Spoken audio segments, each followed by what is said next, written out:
Bonsoir à toutes et à tous, mesdames et messieurs, en vos titres et qualités, et chers collègues, puisqu'il y en a certains de l'administration également. Bien sûr, je dois tout d'abord vous prier d'excuser Madame la Ministre, parce qu'elle fait son travail au nom de la démocratie, puisqu'elle répond aux questions des parlementaires, comme il se doit tous les 15 jours au Parlement wallon. Évidemment, elle aurait souhaité être avec vous ici ce soir. Je pense qu'elle était là l'année dernière pour faire un petit mot d'introduction et donc je pense qu'elle aurait été ravie de pouvoir être des vôtres pour conclure votre journée de travail. Mais donc je vais essayer de vous transmettre son message et je le fais avec grand plaisir. Alors la diversité des sujets qui a été abordée autour d'un mot, ce mot le paysage, qui est dans notre vocabulaire depuis notre plus jeune âge, reflète bien l'attachement que nous y portons, à la fois comme un patrimoine à préserver, évidemment, mais aussi comme un espace de projet pour le futur. Et j'y reviendrai parce qu'on en a beaucoup des projets pour le futur. Mais si on fait l'expérience de demander à un enfant ce qu'est pour lui le paysage, ce qu'est pour lui ou pour elle évidemment le paysage, peut-être qu'on pourrait s'imaginer qu'il va répondre c'est ce qu'on voit par la fenêtre, les arbres et tout ça, quoi. Un peu genre pourquoi tu me poses cette question? Et puis si on fait le travail de lui demander de le dessiner, on peut se poser la question de savoir si il dessinerait seulement des arbres ou s'il prendrait en compte les habitations, les rues, bref, l'activité humaine.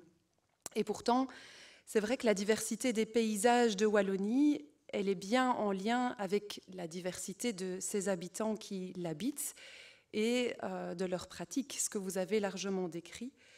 À cela s'ajoute aussi que la perception du paysage, évidemment, va varier d'une personne à l'autre en fonction du lieu où elle habite, de son histoire, de son éducation et puis de son regard, évidemment. Cette diversité des paysages est, comme vous l'avez souligné, une échelle d'expression et de redéploiement pour la biodiversité. C'est notamment M. Cligné qui l'a rappelé.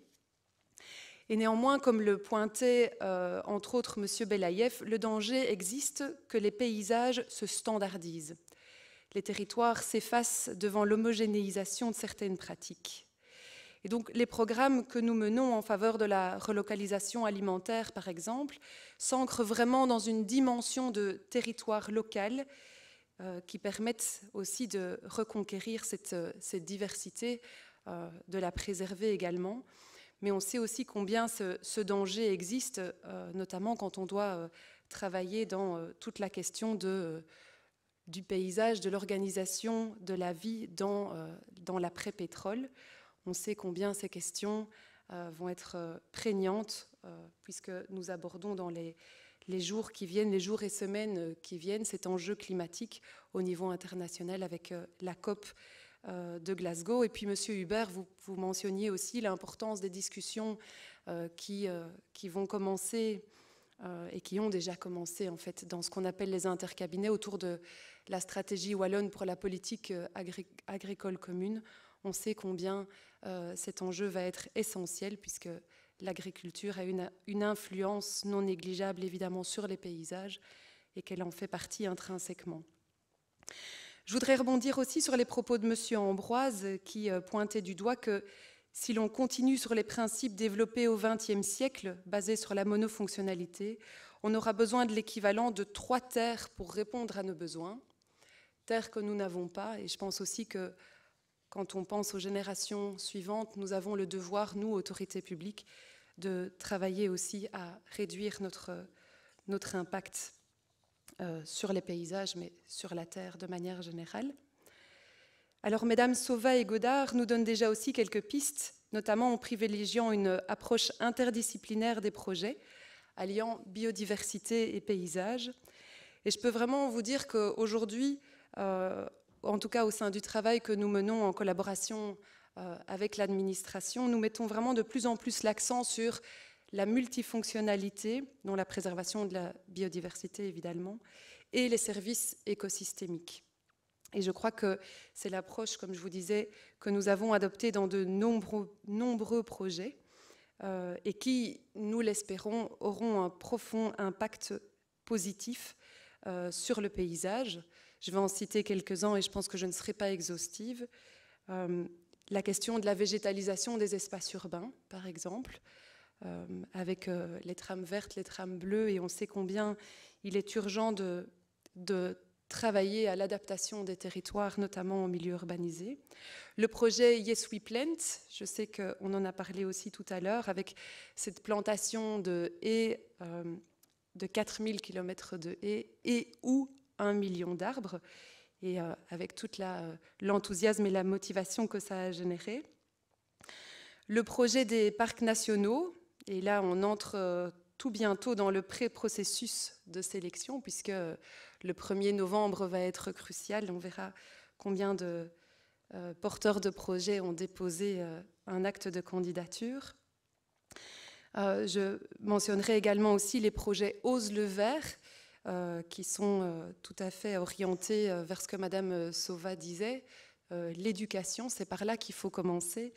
Le travail sur l'école du dehors. Et une petite anecdote, l'année passée, mon fils me disait « Maman, j'ai demandé à mon institutrice si on ne pouvait pas aller faire un peu plus de balade à l'extérieur. » Et elle m'a répondu « Oh, Largo, t'es jamais content. » Du coup, moi, évidemment, mon sang n'a fait qu'un tour et j'ai vite découpé un petit article sur les bénéfices de confronter les jeunes enfants à la nature et surtout les bénéfices des projets tels que l'école du dehors, et je l'ai glissé dans son journal de classe. Bon, voilà. Je pointerai également aussi les autres projets tels que le projet Forêt résiliente qui travaille sur la régénération des forêts. Résilience évidemment face aux enjeux du réchauffement climatique, mais aussi aux crises sanitaires, ou encore le renforcement du réseau écologique, le développement des aires protégées également, essentiel pour la résilience des territoires, la préservation de notre biodiversité. La forêt est par essence le lieu où développer également cette multifonctionnalité. Et bien que ce principe soit consacré dans le premier article du Code forestier avec une mention au paysage d'ailleurs, des efforts restent à faire également pour renforcer l'intégration et l'équilibre des différentes fonctions. Et donc c'est bien dans ce cadre que nous nous inscrivons et que nous travaillons, notamment avec les collègues du DNF que je salue. Penser et mettre en place la forêt de demain, c'est une de nos priorités. Et il faudra notamment pouvoir penser son évolution face aux crises climatiques qui s'annoncent. Ce sera aussi une forêt plus riche en biodiversité, un enjeu majeur de la COP15 qui s'est initiée en Chine et qui a pour but d'aboutir à un cadre pour rétablir la biodiversité d'ici 2030 et vivre en harmonie avec la nature en 2050. C'est pourquoi la forêt de demain sera aussi une forêt accueillante pour tous. Preuve que la perception du paysage évolue dans le temps, les études récentes sur la fréquentation du public en Ardennes ont révélé la préférence pour la présence de bois morts et les forêts diversifiées de feuillus indigènes. La forêt est un des lieux les plus représentatifs de nature spontanée en région wallonne, avec la présence d'espèces emblématiques comme le loup, le lynx, la cigogne noire et j'en passe. D'ailleurs, la ministre en parlera prochainement lors d'un autre colloque sur la question du réensauvagement en Europe. Je pense que c'est la semaine prochaine. Le paysage, sa prise en compte et son évolution, à la fois comme un support et comme enjeu, est donc bien présent au cœur de nos politiques et de nos actions. Il est également aussi au cœur de l'action des parcs naturels via notamment les chartes paysagères. Et comme Madame Magdeleine de Jampons l'a rappelé, la région wallonne s'est en effet engagée par la Convention de Florence à respecter nos paysages. Et nous poursuivons nos efforts en ce sens pour une meilleure prise en compte intégrée de ces différentes dimensions à l'avenir. Alors pour finir, je ferai une petite précision à M. Belaïev. Il existe bel et bien, M. Belaïev, un ministère et une ministre de la ruralité. C'est d'ailleurs ma ministre Céline Tellier, qui est également ministre notamment de la nature, des forêts, de l'environnement, du développement durable, du bien-être animal, de la ruralité, comme je le disais. Et Évidemment, nous travaillons aussi côte à côte avec les communes dans le cadre de ce qu'on appelle les PCDR, donc les plans communaux de développement rural, qui sont typiquement des projets d'appropriation citoyen de leur territoire. Et pour terminer par une note plus poétique, bien évidemment, en regardant le programme, je ne peux que nous inviter à tous écouter et regarder What the Trees Whisper About, ce que les arbres murmurent, du titre du film qui sera projeté tout à l'heure. Et donc là-dessus, je vous souhaite à tous une excellente soirée. Merci beaucoup. Merci. Merci. Merci Juliette Boulet, merci pour votre présence. Et bien voilà, c'est le moment de clôturer ce colloque 2021. Quelques remerciements avant qu'on se dise au revoir. Alors, on remercie évidemment la cellule organisatrice de ce colloque qui a réuni le DNF, l'Agence Wallonne du patrimoine, le département du développement de la ruralité et des cours d'eau et du bien-être animal, l'équipe technique, évidemment, l'équipe de communication du service public Wallonie, agriculture, ressources naturelles et environnement, et bien sûr vous. Merci beaucoup pour votre présence, pour votre participation. Rendez-vous à 20h pour les 2 projections de films uniquement sur inscription, je le rappelle. Et puis, pour le reste, on se retrouve autour d'un verre de l'amitié sous le chapiteau avec votre petit ticket rouge cette fois. Voilà, passez une belle fin de journée et merci.